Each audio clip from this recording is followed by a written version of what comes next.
जब इन्फ्लेशन कम हो और बिजली की कीमतें, शहबाज राना साहब, इस पे भी थोड़ा बता दीजिए, क्योंकि हुकूमत ने कहा है मार्च तक हम आपको 12 रुपये पर यूनिट जो है आपको कम करेंगे बिजली की कीमत। अब ये जो वादा है ये वफा होगा? अच्छा, एक तो जो पॉलिटिकल चीज़ है ना, अपोजिशन से बात करना तो वो तो बात की बात है ना। पहले जो PMLN है वो अपनी A टीम इंस्टॉल कर दे मुल्क चलाने के लिए। इस वक्त PMLN की A टीम मुल्क नहीं चला रही। फाइनेंस मिनिस्टर किसकी तरफ से? फाइनेंस मिनिस्टर कुछ लोगों का तो ख्याल इस्टेब्लिशमेंट की तरफ से, मेरा ख्याल है वो शहबाज शरीफ साहब की नॉमिनी है। अच्छा। क्योंकि वो नहीं चाहते थे शायद कि डार साहब उस वक्त फाइनेंस मिनिस्टर बने उस वक्त, लेकिन इफेक्टिवली 60 से 70% जो इकॉनमी आज भी इसहाक डार साहब चला रहे हैं, मोहम्मद औरंगजेब साहब नहीं चला रहे। बड़ी बात है। बहुत सारी कमेटीज़ जो है जिनकी सरबराही इसहाक डार साहब कर रही है, इनकी टैक्सेशन कमेटी जो है, फिर और बहुत सारे मामला हैं, गैस के मामला हैं, सब्सिडी के मामले, प्राइम मिनिस्टर भी है, इसलिए वो मामला ज़्यादातर डार साहब चला रहे हैं।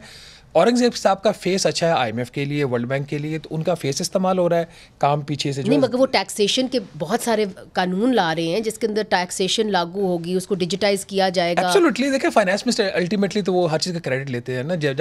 जब ब्लेम उनके ऊपर आता है तो क्रेडिट भी उनके ऊपर आता है। हम बात करें प्रैक्टिकल साइड की, प्रैक्टिकली 60 to 70% जो इकॉनमी है डार साहब रन कर रहे हैं। FBR का भी ये जो बिल असेंबली में पेश हुआ है वो बेसिकली इन्फोर्समेंट का बिल है, जहाँ पे जो आपके नॉन फाइलर्स हैं, टैक्स डॉजर्स हैं, उनके पीछे जाने के लिए। और ये आइडिया जो था राशिद लंगरेयाल जो इन्होंने नए चेयरमैन FBR लगाए थे उनकी तरफ से आया था। कमिंग टू योर पॉइंट कि जी महंगाई कम होगी और बिजली की कीमतें, इस वक्त गवर्नमेंट बहुत ज़्यादा क्लेम करे कि महंगाई कम होगी है। बाबा, महंगाई कम नहीं हुई। महंगाई बढ़ने की जो रफ्तार है, जो पहले 30% थी, 35% थी, वो कम होके एवरेज 8% के ऊपर आज भी है महंगाई बढ़ने की रफ्तार। ठीक है, तो महंगाई बढ़ रही है। जो चीज़ आज से 1 साल पहले 100 रुपये की थी वो आज फिर 110 रुपये की हो गई है, तो महंगाई बढ़ रही है, नंबर 1। नंबर 2, इनका ये ख्याल कि बिजली की कीमतों में ये 12 रुपये फ़ी यूनिट कमी कर देंगे, I don't think that is gonna happen. उसकी वजह यह है कि जो टैक्सेशन है वो ये कम नहीं कर सकते, उसके अंदर प्रॉब्लम्स हैं। जो असल चीज़ है, जो मैं इनको प्रपोजल भी मैंने किसी एक बंदे को कहा था कि तुम लोग किन चक्करों में पड़े हुए हैं कि ये वाला पावर प्लांट बंद कर दें, ये पॉलिसी को देख लें। आपको पता है कि जो उन्होंने अभी तक IPPs के जो कॉन्ट्रैक्ट्स नेगोशिएट किए हैं उसका जो नेट इम्पैक्ट है 1 रुपया फ़ी यूनिट भी नहीं है।